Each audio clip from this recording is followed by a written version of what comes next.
Hindi lang ang kanyang lakas kundi ang kanyang estratehiya ang naging usap-usapan ngayon matapos ihayag ng kampo ni John Nariel Cuadro-Alas Casimero ang mga detalye tungkol sa kanyang susunod na makakalaban. Sa isang sorpresang revelasyon, kinumpirma na ng susunod na harapin ng dating 3-division world champion ay isang boksingero na nagmula sa isang bansa na nagsisimula sa titik M na hinala ng marami na bansang Mexico. Ngunit ang mas ikinabigla ng mga boxing fans ay ang katotohanan, ang nasabing kalaban ay isang southpaw o kaliwete. Imbes na mabahala, ipinakita ni Casimero sa kanyang mga huling social media post na handa siya may pagsabayan sa sariling laro ng kanyang kalaban. Sa mga videos ng kanyang ensayo, mapapanood ang malulutong ng mga suntok ni Casimero habang naka-southpaw stance. Ibig sabihin mga kwento, plano ni Cuadro-Alas na gumamit ng switching stance ang kakayang magpapalit-palit mula sa pagiging orthodox o kanan patungong southpaw o kaliwete. At ayon sa mga boxing analyst, ang hakbang na ito ay para lituhin ang kalaban at tapatan ng bintahe ng isang natural na kaliwete. Handa na tayo kahit anong anggulo. Kung kaliwete ang kalaban ay aba, kaya rin daw ni Casimero na magkaliwete para makipagsabayan, saad na isang source na malapit sa kampo ng boksingero.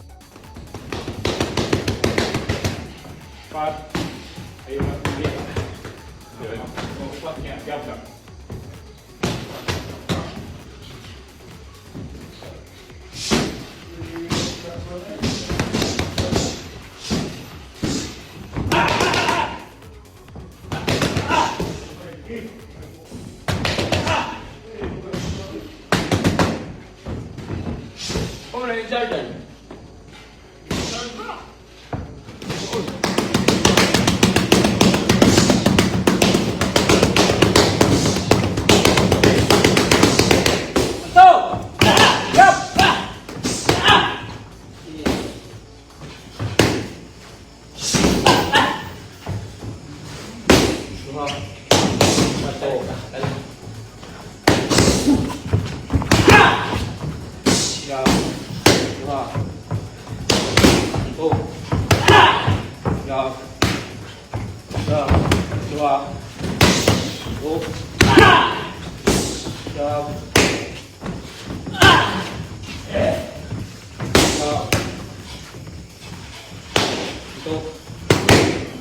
Dengan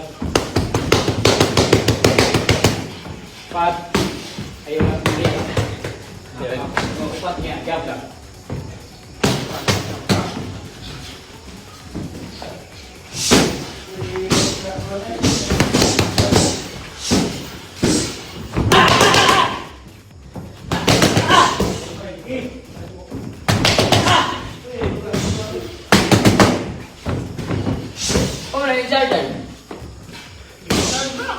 Samantala mga kwento, habang mainit ang usapin sa boxing ring, mainit din naman ang laban ng pambansang kamao na si Manny Pacquiao sa loob ng korte. Purman ang binigyan diin ni Pacquiao ang kanyang desisyon na ituloy ang kanyang kaso na cyber libel laban yan sa vlogger na si Mang Husin na kilala rin bilang si Francis Leo Marcos sa ilang social media circles. At ayon kay Pacquiao, hindi niya matatanggap ang pang-insulto ng vlogger sa kanyang ina at ang mga maling akusasyon tungkol sa kanyang mga utang.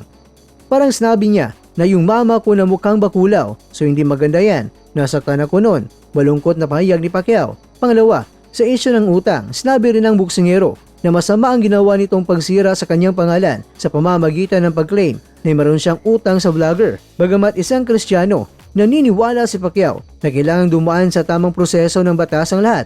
Ipabayan natin sa gobyerno yung mga lumalabag sa batas at ang abuso. May harapin silang kaparusahan. Dagdag pa niya, hindi rin umano mapipigilan sa isang public apology ang nasabing kaso. Ang update naman kay FLM mga kakwento, tuluyan nang inilipat si Mang Husin sa Parañaque City Jail Male Dormitory nitong Biyernes ng umaga sa ilalim ng mahigpit na seguridad. At ayon sa Bureau of Jail Management and Penology o BJMP, sasailalim muna ang vlogger sa 5 araw na medical quarantine bago ihalo sa mga regular na selda. Pero bakit walang piyansa mga kwento? Bagamat itinakda ng korte ang piyansa sa halagang 120,000 pesos para sa 12 counts na unjust fixation, nananatiling nakapiit si Mang Husin dahil sa mga sumusunod. Una, oposisyon ng CIDG-NCR. Ayon kay Police Colonel John Giagi, itinuturing nilang flight risk si Mang Husin dahil sa iba pang nakabinbing kaso gaya ng estafa sa Pasay City. Pangalawa, habitual delinquent. Ipinunto ng pulisya nito na ang ikalawang pagkakataon na mapunta sa kustudiya ng BJMP ang vlogger, kaya maaari itong ituring na recidivist. Ang recidivist, mga kwento, ay isang legal na termino para sa isang tao na napatunayang nagkasala na sa isang krimen noon at ngayon ay may bago na naman na kinakaharap na kasong kriminal. Sa mas simpleng paliwanag, ang recidivist ay isang tao na paulit-ulit sa paglabag sa batas. Pangatlo, mga kwento, problema sa dokumentasyon. Ayon sa otoridad, maaring may problema sa papeles o kakulangan sa pondo kaya hindi pa ito nakapagpiyansa hanggang sa kasalukuyan. Mga kakwento, ano ang susunod? Nakatakda ang arraignment at pre-trial ng kaso sa darating na March 2, 2026 sa ganap na alas 10 ng umaga sa Parañaque Regional Trial Court Branch 294. Sa ngayon, mga kwento, patuloy ang pagbabantay ng CCTV at jail personnel sa seguridad ni Mangusin sa loob ng pasilidad.